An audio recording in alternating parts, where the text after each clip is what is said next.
So hello everyone, welcome to Thunder Strikers. ये हम लोग का मैथमेटिक्स का सेशन 1 होने वाला है, जिसमें हम बहुत अच्छी अच्छी चीज़ सीखने वाले हैं। अगर आपका मैथमेटिक्स पे इंटरेस्ट है तभी इस वीडियो में आगे बढ़ना, और मैथमेटिक्स से आपको डर लगता है तो आप तुरंत इस वीडियो को छोड़ के जा सकते हैं। Thank you. सो अब जो लोग रुके हैं उनके लिए बात करते हैं। तो इस वीडियो में हम लोग क्या डिस्कस करने वाले हैं, मेनली पहले आपको ओवरव्यू दे देता हूँ। क्वाड्रेटिक इक्वेशन का जो स्टार्टिंग का पार्ट होता है उसमें कई चीज़ें जो इम्पॉर्टेंट होती हैं, जैसे ग्राफ बनाना, या फिर हो गया एक इनइक्वलिटी होता है, जेनसेंस इनइक्वलिटी, आपको दिख रहा होगा नीचे वाले पार्ट पे। तो जेनसेंस इनइक्वलिटी का जो प्रूफ है वो काफ़ी लोगों को ख़तरनाक लगता है, और शुरुआत में मुझको भी लगता था, लेकिन फिर एक बार पढ़ा मैंने अच्छे से तो फिर आने लगा। तो वो समझेंगे, और हम लोग और क्या समझेंगे, इसका प्रूफ है, और जेनसेंस इनइक्वलिटी पर कुछ अच्छे क्वेश्चंस जो एकदम फील दे देते हैं जेनसेंस इनइक्वलिटी की, वो करेंगे। और ग्राफ बनाना सीखेंगे। ये मैंने पहले से, मतलब ये पीपीटी इसलिए पहले से नोटेड है ताकि आपका टाइम बचे, और ये रिवीजन के लिए, ना कि सीखने के लिए। सीखना हो तो आपको कुछ बेसिक चीज़ें पता होंगी तो जल्दी सीख जाओगे। वैसे ऐसा नहीं है, सीख भी सकते हो, कोई दिक्कत नहीं। तो चालू करते हैं। ये सबसे पहले भगवान की फ़ोटो थी। अब चालू करते हैं क्वाड्रेटिक इक्वेशन। तो क्वाड्रेटिक इक्वेशन में हम लोग को एक चीज़ तो पता होती है, बेसिक चीज़। हम लोग जो 12th वाले हैं वो एओडी में पढ़ा दिया जाता है सब चीज़, कि जो कॉनकेव अप ग्राफ होता है उसका double derivative greater than equal to कोई कॉनकेव डाउन। कॉनकेव डाउन मतलब क्या हुआ, जो बाउल होता है उसको पलट के ज़मीन की तरफ रख दो, वो कॉनकेव डाउन हुआ, डबल डैश उसका नेगेटिव। जो कॉनकेव अप हुआ उसका double dash positive. So basic चीज़ है। अब आते हैं मेन मुद्दा, जो इस मतलब जान है इस वीडियो की, जेनसेंस इनइक्वलिटी। आप तो वो पढ़ सकते हो स्टेटमेंट। स्टेटमेंट क्या कहता है, डबल डैश एक्स, जिसका एक कंडीशन दिया जो गिवन है, डबल डैश एक्स अगर पॉजिटिव है और एक्स ए से बी के बीच में, ठीक है, ये कोऑर्डिनेट है, आप इस तरह मान सकते हो। ए कॉमा बी आगे लिखा भी हुआ है, ए कॉमा बी कोऑर्डिनेट है। फिर उसके बाद हमको ये प्रूव करना है कि ये एक्सप्रेशन सही है। आप इस एक्सप्रेशन को देख के लोड मत, तो बहुत आसान है इसका प्रूफ, बताता हूँ कैसे। सबसे पहले आ जाते हैं इस ग्राफ पर। बहुत खतरनाक दिख रहा होगा, believe me, it's not that tough, which is, मतलब देखने से जो टफ लग रहा है ना, तो उस लेवल का है भी नहीं, बहुत एकदम चिमकांडी इसका प्रूफ है। अब आ जाते हैं इसका प्रूफ में। तो आपको प्रूफ में ध्यान से देखना है। तो एफ डबल डैश एक्स, हम आपको ध्यान हो अगर, तो पिछले पेज में हमने डबल डेरिवेटिव इसका पॉजिटिव लिया। डबल डेरिवेटिव पॉजिटिव मतलब क्या हुआ, कॉनकेव। अब इसका बाउल जो होगा वो ऊपर की तरफ इसका मुंह खुलेगा, ठीक है ना। तो जब ऊपर की तरफ खुलेगा तो मान लो कोई कोऑर्डिनेट, अच्छा पहले सबसे पहले बेसिक कंडीशन तो बता दें कि ये ग्राफ का जो मान लो इसका फंक्शन है y is equal to f x, ध्यान रहेगा कि नहीं रहेगा, बिल्कुल रहेगा सर। तो अब फर्दर मूव करने के लिए कोई x कोऑर्डिनेट हमने माना। अब कोई x माना तो कोई, मतलब जैसे कहते हैं ना, हर किसी के लिए कुछ बना है, तो x के लिए यहाँ एफ एक्स बना है भाई। y is equal to f x, function में x डालोगे तो एफ एक्स ही तो मिलेगा, इतना तो पता होना चाहिए। तो इसी तरह हमने एक कोऑर्डिनेट और लिया। अभी हर चीज़ पर निगाह नहीं डालनी, जहाँ पर मैं कलर कर रहा हूँ वो केवल आप देखो, नहीं तो आप कंफ्यूज होगे बिना फालतू को। और जहाँ कलर कर रहा हूँ ध्यान से देखते चलोगे तो सब समझ में आ जाएगा आसानी से। तो ये दो कोऑर्डिनेट लिए जो मैंने रेड से मार्क किए। अब इन कोऑर्डिनेट में ध्यान रखना है, जो कोऑर्डिनेट मैंने कलर किया था, अब जो मैं हाईलाइट पार्ट कर रहा हूँ वो लाइन मैंने इनको दोनों में जॉइंट में लगा दी। अब इस पॉइंट पे, इस पॉइंट को डिवाइड करने वाले कोई दो रैंडम रेशियो मैंने ले लिए, λ2 λ1, ठीक है। अब सेक्शन फार्मूला तो आता होगा ना आपको, नहीं आता तो सीखिए कैसे लगाते हैं, मैंने डायरेक्ट लगाया है। अब ये कोऑर्डिनेट सेक्शन फार्मूला से जब निकालेंगे तो ये आता है भाई। ऐसा होता है ना, λ2 इससे मल्टीप्लाई होगा, λ1 अपोजिट से मल्टीप्लाई होगा, अपोजिट मल्टीप्लिकेशन होता है, अपॉन में दोनों रेशियो का एडिशन कर देते हैं, ठीक है। यहाँ तक आ गया होगा समझ में। और फिर इस कोऑर्डिनेट को ग्राफ के दूसरे पार्ट से फिर कहीं मिला दिया, ठीक है। और फिर इसको फिर इसमें इस पॉइंट पर सेक्शन फार्मूला लगाएंगे, जिसमें कोई नया रेशियो लिया λ3 और दूसरा लिया λ1 प्लस λ2। यहाँ तक समझ में आ गया होगा। फिर इसका जब कोऑर्डिनेट निकाले तो इसका कोऑर्डिनेट कुछ ऐसा आया।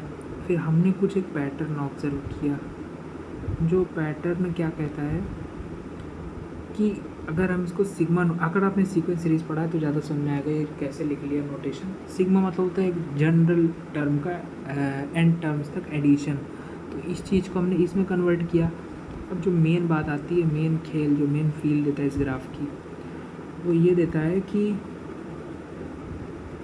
जब इस कोऑर्डिनेट को लिखा तो इस कोऑर्डिनेट के जस्ट वर्टिकल, आप समझ रहे हैं ना मैं क्या कह रहा हूँ, इस कोऑर्डिनेट के जस्ट वर्टिकल वाला जो पॉइंट होगा, ये वाला पॉइंट, तो उसको मान लिया कोई पॉइंट P है, ये वाला पॉइंट की बात कर रहा हूँ मैं, ये पॉइंट P है। तो जो नीचे वाला, अच्छा कोई ग्राफ मान लो एक पॉइंट ये है, एक पॉइंट रेड वाला है और एक पॉइंट ये ब्लू वाला है, तो किसका वाई कोऑर्डिनेट ज़्यादा होगा?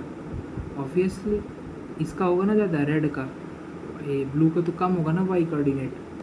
तो बस उसी कंसेप्ट को लगाते हुए इसका वाई कोऑर्डिनेट हमने निकाल लिया है, इसका मतलब एक्सप्रेशन, इसका एक्स वाई कोऑर्डिनेट निकाल लिया हमने। नीचे वाले का जो ग्राफ पे लाइक कर रहा है तो उसका कैसे निकालेंगे? एक्स कोऑर्डिनेट तो सेम रहेगा, क्यों? क्योंकि वर्टिकली डाउन आ रहा है, तो हमने एक्स कोऑर्डिनेट को सेम रखा, और एक्स कोऑर्डिनेट को सेम रखते हुए y is equal to f x function है, तो y अब चूँकि ग्राफ के ऊपर है तो इस फंक्शन को फॉलो करेगा, तो x कोऑर्डिनेट को f के अंदर डाल देंगे तो उसका y कोऑर्डिनेट आ जाएगा। अब जो मैंने ग्राफ वाली बात बताई कि y कोऑर्डिनेट कौन सा कम कौन सा ज़्यादा वाला पॉइंट यहाँ पर लगता है, कहाँ पर? यहाँ पर। ये एक्सप्रेशन जो मैंने लिखा बॉक्स के अंदर, जो एक्सप्रेशन है वो वहीं से आया है कि कौन सा कम कौन सा ज़्यादा। वो ऐसा लिखा ना कि ऊपर वाला point y2 greater than y1 है ना, क्योंकि y2 is more up than y1, therefore I wrote this expression. तो ये इक्वलिटी कब होल्ड करेगा? इक्वलिटी, अच्छा इक्वलिटी एक बार आप खुद सोचो क्यों होल्ड करेगा। इन्होंने लिखा, अच्छा उल्टा चलते हैं ना, रिवर्स इंजीनियरिंग। इन्होंने लिखा सेम पॉइंट हो जाएगा तो इक्वलिटी होल्ड कर जाएगा। अच्छा इक्वलिटी कब होल्ड करेगा? जब सारे पॉइंट एक ही हों।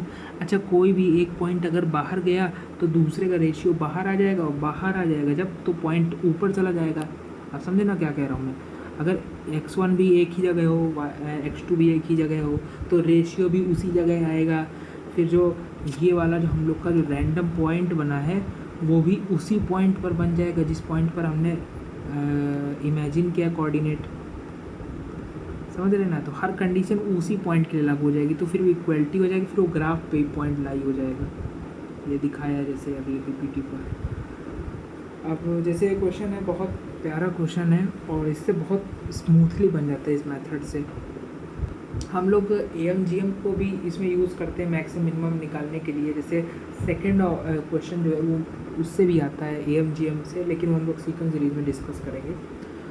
पहला क्वेश्चन जो है वो sin A plus sin B plus sin C का मैक्सिमम वैल्यू पूछा गया है, और इसका मैक्सिमम हम लोग निकालते हैं। कोई दो पॉइंट माना, ये एक्स कोऑर्डिनेट A लिया कॉमा sin A, दूसरा लिया B कॉमा sin B, तीसरा लिया C कॉमा sin C। फिर उसके बाद इसका सेंट्रॉइड का कोऑर्डिनेट लिखेंगे जो कि ग्राफ के ऑब्वियसली नीचे आएगा, फिर उसको ग्रेटर देन लेस देन कर देंगे जेंसेस इक्वलिटी के अनुसार, उससे आंसर आ जाता है। अच्छा जो मेन जान है इस क्वेश्चन की, जो बी ऑप्शन है वो कैसे पहचाना हमने कि fx equal to ln x लिखना है, ये मेरे को समझाना था।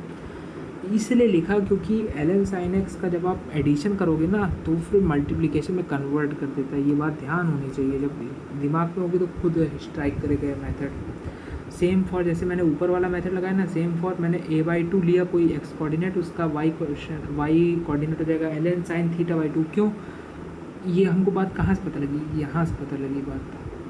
भाई x को लिया a/2 तो fx क्या बन जाएगा? ln sin a/2 तो बन जाएगा। फिर उसका ट्राइंगल बनाया, फिर उसका सेंट्रॉइड लिया। सेंट्रॉइड का सबको फार्मूला याद होता है, x1 plus x2 plus x3 y3 y1 plus y2 plus y3 y3। तो उस चीज़ को यूज़ करते हुए ये वाला क्वेश्चन सॉल्व हो जाता है। अब चलते हैं अगला। अब अगले पार्ट में ग्राफ तो सबको बनाना आता है, तो ग्राफ नहीं डिस्कस करेंगे हम लोग। ग्राफ आप लोग खुद रिवाइज कीजिएगा, कुछ आप लोग खुद करेंगे तो ज़्यादा रहेगा सही। ग्राफ में बेसिकली क्या है कि डोमेन है इंटरवल ऑफ इंक्रीज। जैसे इंटरवल ऑफ इंक्रीज क्या होता है, कहाँ से कहाँ पर ग्राफ अप जाएगा या डाउन जाएगा इसका पता लगता है। कॉन्केविटी का अप एंड डाउन पता लगता है। स्केच, अरे स्केच सबसे इम्पॉर्टेंट चीज़, जब तक बनाओगे नहीं तब तक कैसे पता लगेगा कि ग्राफ सही है गलत? बनाना सबसे ज़रूरी। तो बस यही बेसिक चीज़ें हैं। और ग्राफ बहुत आसान चीज़ है। जो अगला हमारा सेशन होगा मैथ का, उसमें हम लोग ग्राफ डिस्कस करेंगे और कुछ अगर हो पाया तो हम लोग इनइक्वालिटी का थोड़ा सा पार्ट लेंगे। तब तक के लिए पढ़ते रहिए, मौज में रहिए और खुश रहिए। सबसे ज़्यादा अच्छी सही चीज़ तो है, क्योंकि ultimately happy ending is very important for everything. Thank you.